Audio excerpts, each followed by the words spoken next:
Hey guys, it's been a little bit. I'm a little late in my 1,000-mile review. I'm at about 1,300 miles on this bike now, but I figured it's as good a time as any. Better late than never, right? It's one of the most fun bikes that I've really had. I mean, I've had several bikes ranging from, quads, different dirt bikes, 2-strokes, 4-strokes, whatever. This is honestly one of my favorites. I mean, I still have multiple other machines, and I still find myself coming back to this thing, 2-3 times a week, probably. Just being able to sneak around silently, I mean, you really can kind of take it anywhere. There's a cool bridge I saw years ago that we're actually headed to right now. Hopefully it's still in good shape, I don't really know. It's kind of like a walking bridge with like a waterfall next to it. I just haven't been down there in years. I kind of want to check it out and see what's up down there.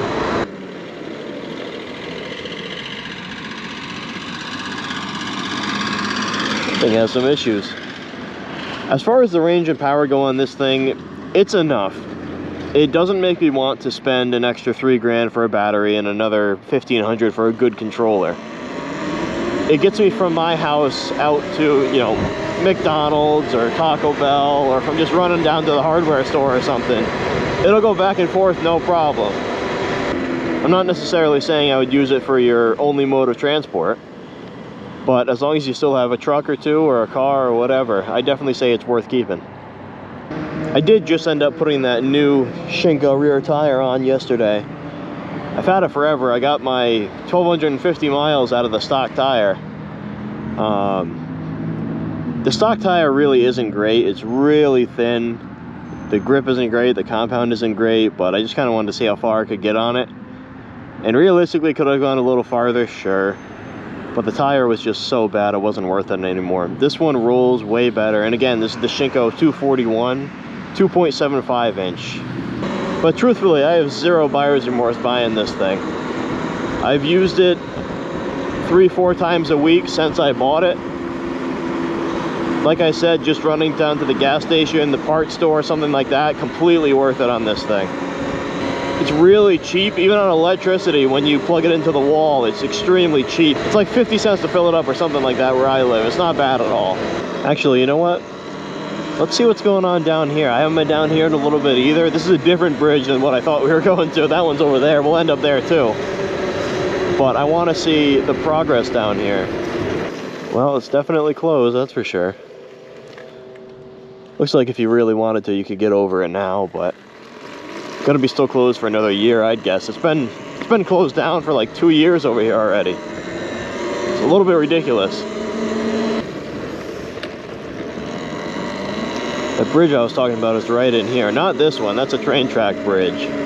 Although, maybe we can scoot down that. We'll see in a second here. Yeah, pretty cool. Looks like it's kind of fenced off now. I guess they're doing something. But I don't see why we couldn't sneak across this bridge.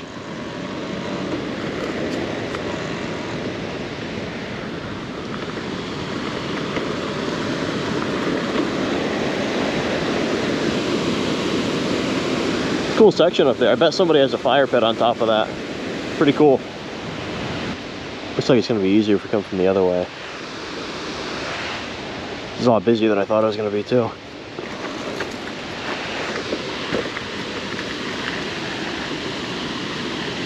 I don't want to screw up this guy's video. See if we can't find anything down here. Well, what's the worst that's gonna happen, right? Mini Melts USA, no way. I'm gonna go get me some ice cream. We'll hop over this though, see if we can't squeak out of here.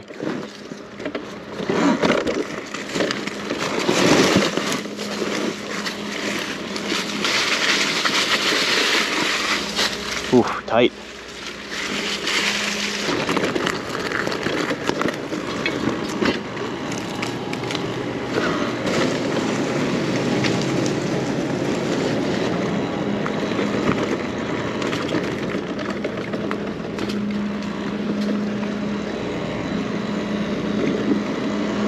Just squeak right out of here.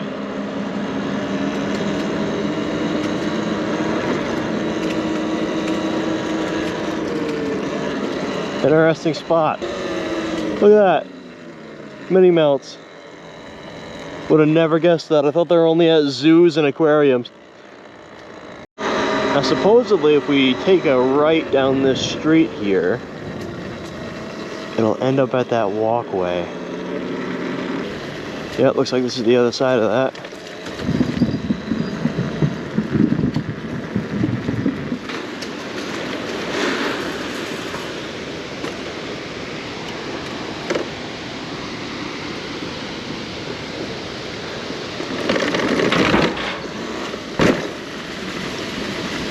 I do kind of wonder what's that way. Well, you know what? No time like the present, I'd say, huh?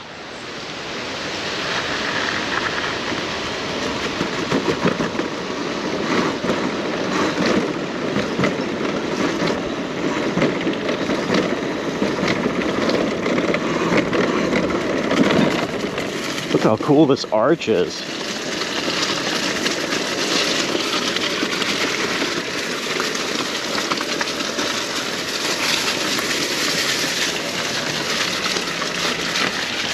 Awesome little section right here.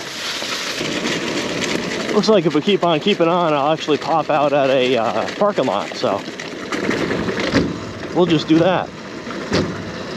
Here's my stop right here.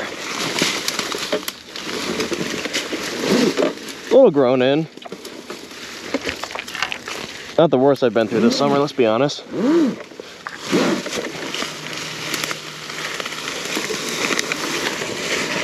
And now we're somewhere else I don't know about. Awesome.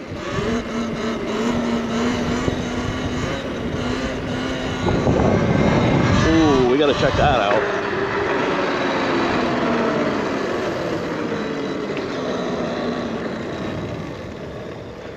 Random lot and weird building. You already know we gotta go check that.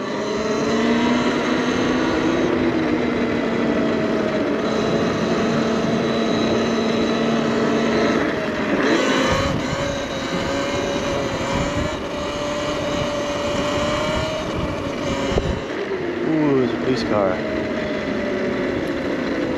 Ooh.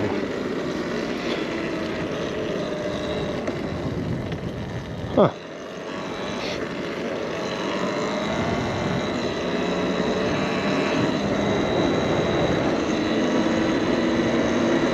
We'll just ignore that and hope he doesn't come over here.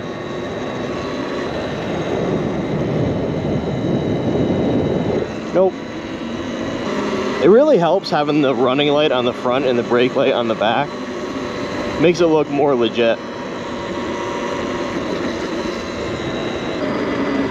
Back to the topic at hand, I haven't changed that many parts on this thing. I changed the front rotor because that warped pretty quick. I changed the brake pads because I wanted a little bit more stopping power. I put on that headlight and tail light setup with these switches and all that, the blinkers and everything, but as far as power modifications go, I haven't done anything to it. It's really got pretty much all it needs out of the box. Of course, I would love if it had twice the power, but I don't want to spend that much money on an electric bike, honestly. I'd rather just get a gas one at that point. The thing's been amazing, though. I've had zero reliability issues.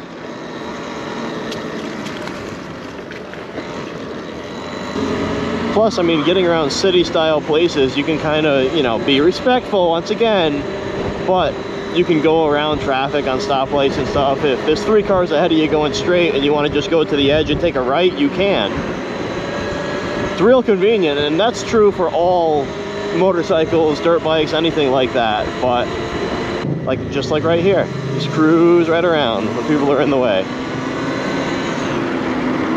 But this thing being protected under the e-scooter, e-moped law makes it really easy.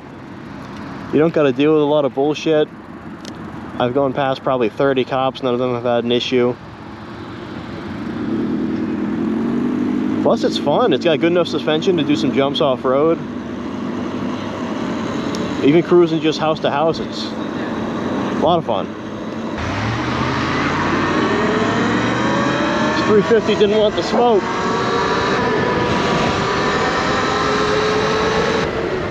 I'm just coming down here to screw around in this parking garage anyway, but Even if they didn't know you were racing. Doesn't mean you didn't win the race. I don't know what they got going on over here. They got a crane up, and they got this barge looking thing with a little crane in the middle here. Got something going on. My biggest worry when I first ordered this thing was, well, one, making sure it showed up. Two, I kind of thought the bearings and stuff would be not very reliable, we'll say. Considering it is a Chinese bike and all, but like I said, I got 1,200 miles. Actually, it's like 1,300 miles. And I mean, it drives straight and everything. It's nothing super squeaky. Really no weirdness at all yet. I'm pretty impressed. One thing this thing will do is make you want to jump all sorts of shit. Doesn't really matter what you're doing or what. If you see a jump, you see a trail on this thing, you're gonna want to go. And you know what? Nobody yells at you for it, so you can just go take whatever trail you saw yesterday coming home from work or whatever. It isn't a problem on this thing. It's beautiful. Bottom line, if you're on the fence, guys, I don't think you're gonna have an issue with the bike. As far as mine has been so far, it's been pretty bulletproof. I have the shocks set up to about 120 PSI now, and I just kind of change the rebound and preload adjustments as needed, but honestly, as long as you don't bottom them out either way, you're probably good to go. I believe if you go all the way left, I have my preload about 8 turns to the right. So what would that be? 2 turns from the right to the left, I believe, and 8 turns from the left to the right. And my rebound, I believe, is about 5 out of, what is it, 13 or something like that? 13 or 18 clicks. But like I said, as long as you're not at one extreme or the other, you're probably good. But bottom line, I truly do hope more people buy these things. Like I said before, it's never going to replace one of my gas bikes. But for street, off-road, dual sport riding, if you ever owned a dual sport, you know how it is. You want to go on this trail, it's right next to a house. Too loud, can't do it. Well, this is your answer. But even stuff like this, I just came from the road, turned right in, and here I am on a somewhat a hiking trail. But no one's really going to make a big stink about it as long as they're respectful. A little too many people to really stay on that hiking trail for too long today. It is one of the last nice days of the season, probably, so I get it.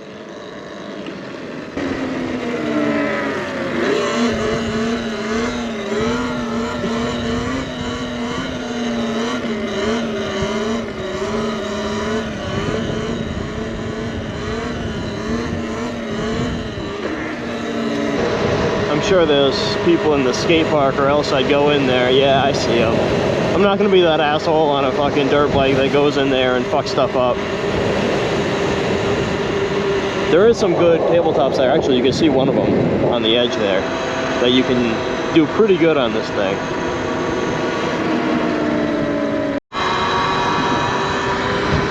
Just had 2 cops go by me. We're en route. I want to see what's going on.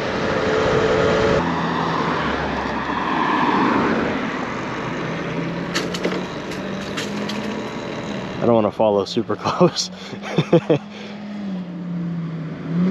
This thing isn't exactly the most legal thing around at the moment. Oh, I hear another one coming. Alright, I don't want to screw with it. I'll go the next road up. Man. 4 cruisers. We'll follow this guy and see what's going on. Yeah, there's one cop over there still.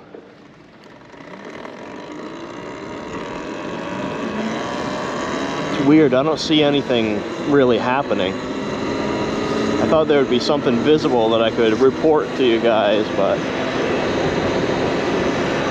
I don't see a thing. But back to the review. As far as this thing goes, guys, if you're in the market for an e-moto, as of now, I would either get a Talaria X3 or XXX, or a R MX4 like I'm on now. Both of those at the moment are great. There's a new one coming out now called the ProRide SS. I believe there's a ProRide S and a ProRide SS. The SS is a few $100s more than this. It's supposed to have about 12 kilowatts of power, but that's on a button.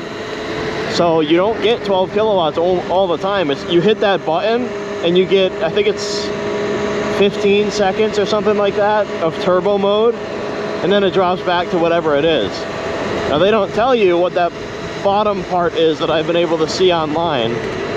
That's not anywhere on there. I am a little bit interested in the ProRide SR that's coming out soon. I don't know anything about it. I just heard it mentioned in Sir Onster's recent video. Maybe that one doesn't have a turbo mode. Maybe it's 12 kilowatts all the time. If so, that's the bike to get. Right now with that button there, I don't know, man. The other thing is that ProRide comes with way worse suspension. So if you're in it as the Sur-On style frame, so if you're using it on dirt, really it's probably not as good, honestly. Now the ProRide on the street, well, the suspension really doesn't matter on the street that much. You're not doing jumps on the road every day. The MX4 quickly became pretty dominant in the market over the past year, over the Sur-On. If ProRide plays their cards right, I think they can do that too. But they need to get rid of that turbo button. One of the big things I haven't even talked about yet is the gearbox on the Talaria models. Now the X3, I believe, goes back to a belt. Well, I think that's about it for this video, guys.